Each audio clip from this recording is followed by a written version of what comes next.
बच्चों को कुडुख भाषा में शिक्षा दी जा रही है। इस स्कूल का नाम है कार्तिक उरांव आदिवासी कुडुख स्कूल। इस स्कूल में 300 आदिवासी बच्चे पढ़ते हैं। कुडुख भाषा उरांव आदिवासी समुदाय की मातृभाषा है। कुडुख भाषा की अपनी लिपि भी है, जिसे तोलंग सिकी नाम से जाना जाता है। ये भाषा धीरे धीरे विलुप्त होती जा रही थी, जिसे बचाने के लिए इस समुदाय ने अपनी भाषा में बच्चों को शिक्षा देने का फैसला किया है।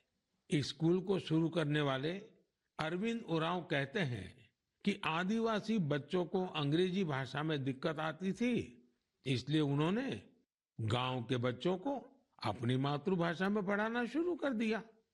उनके इस प्रयास से बेहतर परिणाम मिलने लगे तो गांव वाले भी उनके साथ जुड़ गए। अपनी भाषा में पढ़ाई की वजह से बच्चों के सीखने की गति भी तेज हो गई है। हमारे देश में कई बच्चे भाषा की मुश्किलों की वजह से पढ़ाई बीच में ही छोड़ देते थे।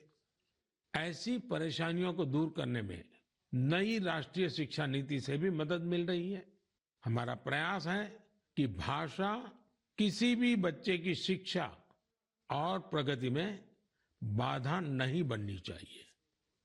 साथियों, हमारी भारत भूमि को हर कालखंड में देश की विलक्षण बेटियों ने गौरव से भर दिया है।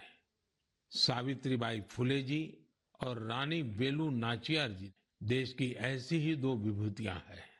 उनका व्यक्तित्व ऐसे प्रकाश स्तंभ की तरह है जो हर युग में नारी शक्ति को आगे बढ़ाने का मार्ग दिखाता रहेगा।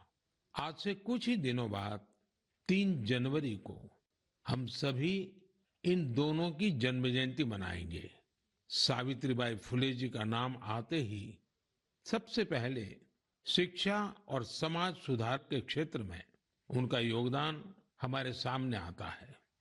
वे हमेशा महिलाओं और वंचितों की शिक्षा के लिए जोरदार तरीके से आवाज उठाती रही।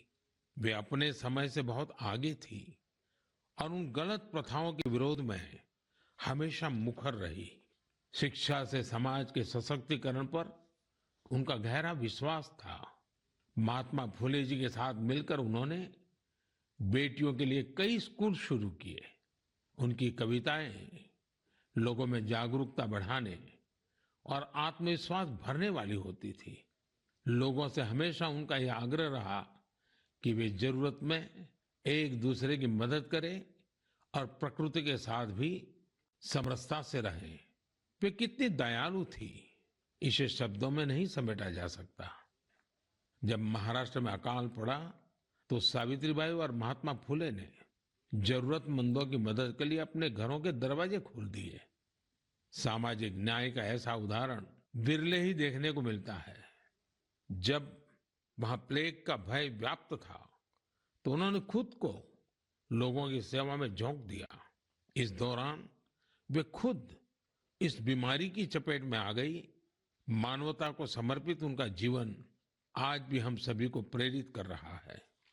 साथियों, विदेशी शासन के खिलाफ संघर्ष करने वाली देश की कई महान विभूतियों में से एक नाम रानी वेलु नाचियार का भी है।